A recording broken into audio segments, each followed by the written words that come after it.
Today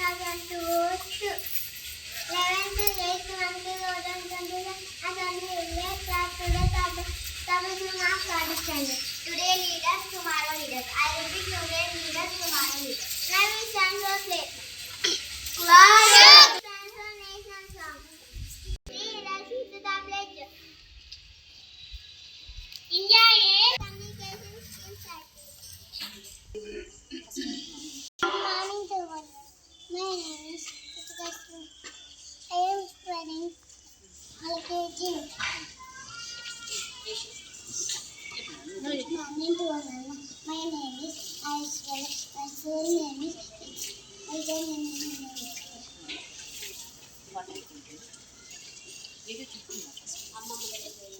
అమ్మగతి దైవము ఆవు పాలు మధురము ఈలే నాన్నము నీ పాటలు విన్నాము ఉర్తతో పాడినాము ఉయ్యాలో కూర్చున్నాము ఏలకరవ్లా వస్తాము ఎదురెక్కిస్తాము ఐస్ క్రీమ్ చల్లన ఓంచె నరక మెల్లన ఓరడిత తేలును అట్లు బలవేలును చల్లుకొని మనము గొప్ప మగము. Thank you. I love you. Morning, children. You say good morning. Good morning. Welcome to all.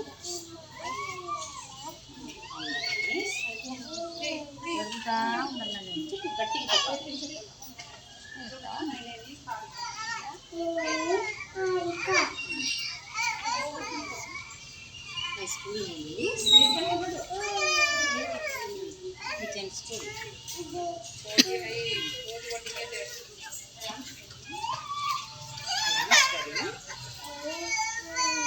Nursery.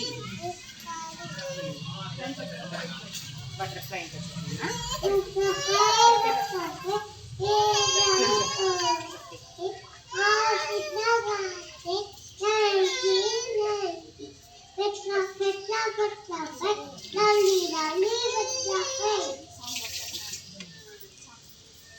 Thank you, Nana. Good morning, children. Good morning, dear. Hi, children. How are you? We are fine, dear. What about you, dear? I am also fine, Nana. Thank you. Today I tell small story. Okay, na? అందరూ బాగా వినాలి. ఓకేనా?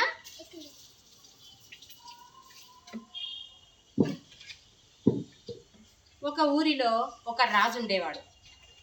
ఆ రాజు ఒక కోతిని పెంచుకుంటూ ఉండేవాడు అనమాట. రాజు ఒక కోతిని పెంచుకుంటూ ఉండేవాడు. రాజు ఎక్కడికి వెళ్ళినా ఆ కోతిని తీసుకెళ్ళేవాడు. రాజుని ఆ కోతి జాగ్రత్తగా కాపాడేది. ఒక అడవికి వెళ్ళినప్పుడు, యుద్ధానికి వెళ్ళినప్పుడు అయినా సరే, ఎక్కడికైనా బయటికి వెళ్ళినప్పుడు ప్రతి చోట రాజుతో పాటు ఆ కోతి ఉండేది. ఆ కోతి అంటే రాజుకి చాలా ఇష్టం. ఎందుకంటే అది బాగా విశ్వాసంగా ఉంది కాబట్టి. అలా ఒకరోజు ఏం జరిగిందంటే, రాజు బాగా నిద్రపోతున్నాడు. నిద్రపోతున్న సమయంలో ఆ కోతి రాజు దగ్గర కాపలాగా ఉందన్నమాట. రాజు దగ్గరే పడుకునే ఉండేదన్నమాట ఆ కోతి కూడా.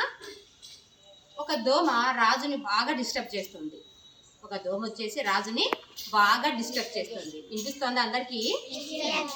ఒక దోమ రాజుని బాగా డిస్టర్బ్ చేస్తుంది, పడుకోనివ్వడం లేదు, బాగా డిస్టర్బ్ చేస్తుంది. అక్కడ ఉండే కోతి చూసి ఆ దోమని బాగా చాలాసార్లు పంపించేసింది. దోమని పంపించేయాలని చాలా ప్రయత్నం చేసింది, కానీ ఆ దోమ వెళ్ళలేదు. అలా బాగా పడుకుంటున్నప్పుడు రాజును డిస్టర్బ్ చేస్తూ అది తన రాజు గొంతు పైన వాలింది. ఎవరు? దోమ. రాజు గొంతు పైన దోమ వాలింది. చాలాసేపటి నుంచి ఆ దోమను పంపించాలని కోతి చాలా ప్రయత్నం చేసింది, కానీ కుదరలేదు. అప్పుడు ఏం చేసింది? దానికి బాగా కోపం వచ్చేసింది. ఎన్నిసార్లు తోలినా కూడా అది ఆ దోమ అక్కడి నుంచి వెళ్ళిపోలేదు. కోపం బాగా వచ్చేసింది కోతికి. అక్కడ ఒక చాకు కనిపించింది, దానికి పెద్ద కత్తి కనిపించింది. కత్తి కనిపిస్తానే దాన్ని చంపి పడేస్తానని చెప్పనేసి రాజు గొంతు మీద వాలిన దోమని చంపేస్తాది. ఎవరు? కోతి. అప్పుడు కోతి దోమని చంపిందా, రాజుని చంపిందా? ఎలా? దోమని కదా చంపాలనుకున్నది అది. ఎందుకు అది రాజు మీద పడింది? రాజుకి ఎందుకు టచ్ అయింది అది? రాజుని ఎందుకు చంపాల్సి వచ్చింది? దోమ ఎలా ఉంటుంది? చిన్నగా ఉంటుంది దోమ. రాజు గొంతు పెద్దగా ఉంది కదా. ఆ కత్తి తీసుకొని ఎప్పుడైతే ఆ దోమని చంపాలి అని ప్రయత్నం చేసిందో అప్పుడు ఏమైంది? రాజు మెడ కూడా కట్ అయిపోయింది. అలా రాజు కూడా చనిపోయాడు. అంటే సమయస్ఫూర్తి అక్కడ ఇంపార్టెంట్. కోతి ఆలోచించలేదు. సమయస్ఫూర్తి అంటే ఏంటి? కరెక్ట్ టైంలో నీట్గా డెసిషన్ థాట్ చేయడమే సమయస్ఫూర్తి. కరెక్ట్ టైంలో థాట్ చేయడమే సమయస్ఫూర్తి. ఓకేనా? అలా ఆ కోతి కొంచెం ఆలోచించుంటే, అమ్మో రాజుకి ఏమైనా జరుగుతుందేమో అని ఆలోచించుంటే అప్పుడు రాజు బాగుండేవాడు. కానీ ఏం జరిగింది అక్కడ? అది ఆలోచించకుండా దోమని చంపాలన్న ఉద్దేశంతో కత్తి తీసి చంపేసింది. అప్పుడు రాజు తల కూడా తెగిపోయింది. అలా సమయస్ఫూర్తి లేకుండా మనం ఏ పని చేసినా అది సాధ్యం కాదు. ఓకేనా? ఇప్పుడు మనకి 3 days హాలిడేస్ వచ్చాయి కదా. 3 days మనకి హాలిడేస్ వచ్చాయి. What exam today? మరి ఎగ్జామ్కి అందరూ బాగా ప్రిపేర్ అయ్యారా? 3 days ఎగ్జామ్స్ వచ్చాయి కదా. అది సమయస్ఫూర్తి అంటే. ఎప్పుడైతే మనకి సమయం దొరికింది, సమయం అంటే ఏంటి? Time.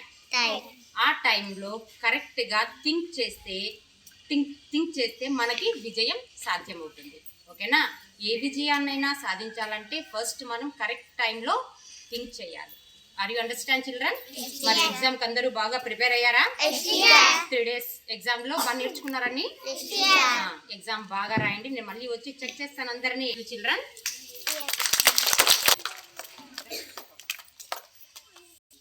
Good morning, children. Good morning, dear.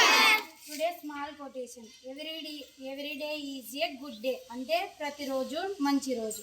Thank you all of you. అందరూ స్ట్రైట్గా